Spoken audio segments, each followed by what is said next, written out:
ചാതുർവർണ്ണത്തെയും ഹിന്ദുത്വത്തെയും ഒരുപോലെ പടിക്ക് പുറത്തു നിർത്തിയ ബി.ആർ. അംബേദ്കറുടെ ജന്മദിനമാണ് ഇന്ന്.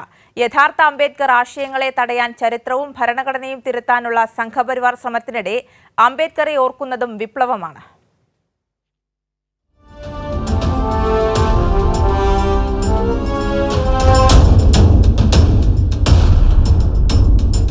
ലോകത്തെ ഏറ്റവും മികച്ച ഭരണഘടനയാണ് നമുക്കുള്ളതെങ്കിലും ആ ഭരണഘടനയെ വികലമാക്കാൻ ഭരിക്കാൻ ജനം ഏൽപ്പിക്കുന്നവർക്ക് കഴിയും എന്നതിന്റെ സമീപകാല കാഴ്ചയാണ് ഇന്ത്യ സാക്ഷ്യം വഹിക്കുന്നത്.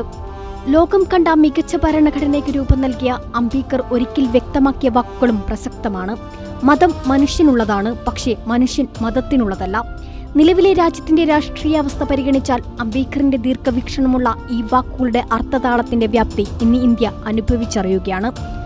സംഘപരിവാർ ഭരണഘടനയുടെ കടയ്ക്കൽ കത്തിവെക്കുമ്പോൾ ഈ വാക്കോർക്കേണ്ടതുണ്ട്. അംബേദ്കർ ജനിച്ചിട്ട് 134 വർഷം തികയുന്ന ഇന്ന് പ്രത്യേകിച്ചു. ഭരണഘടനയ്ക്ക് ജീവൻ നഷ്ടപ്പെടുന്ന കാലമാണിത്.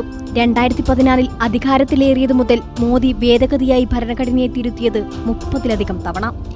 ഏകാധിപത്യത്തിൽ പാർലമെന്റിൽ എല്ലാം പാസാക്കിയെടുത്ത് നടപ്പിലാക്കി. ഭരണഘടനയുടെ അന്തസത്ത ചോദ്യം ചെയ്ത് പലതവണ പൊളിച്ചെഴുതി.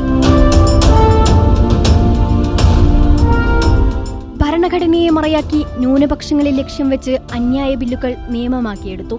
വഖഫും മുത്തലാഖും പൗരത്വ നിയമവും ഏകീകൃത സിവിൽ കോഡുമെല്ലാം.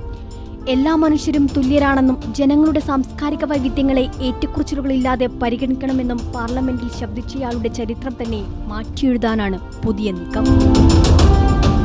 രാജ്യത്തെ മതനിരപേക്ഷതയിലേക്കും ജനാധിപത്യത്തിലേക്കും കരം പിടിച്ചുയർത്തിയയാളാണ് അംബേദ്കർ. ഭരണഘടനയെ തൂത്തെറിയുന്നവർ തന്നെ ഭരണകൂടമാകുമ്പോൾ അംബേദ്കറുടെ നിലപാടും ആശയവും ശക്തിയോടെ മുറുകെ പിടിക്കുകയാണ് വേണ്ടത്. ഒപ്പം ചരിത്രത്തെ വിസ്മരിക്കുന്നവർക്ക് ചരിത്രം സൃഷ്ടിക്കാൻ കഴിയില്ലെന്ന അംബേദ്കറുടെ വാക്കുകളുടെ പ്രസക്തിയും രാജ്യം ഓർക്കും. അക്ഷത ചെറുകള, കൈരളി ന്യൂസ്.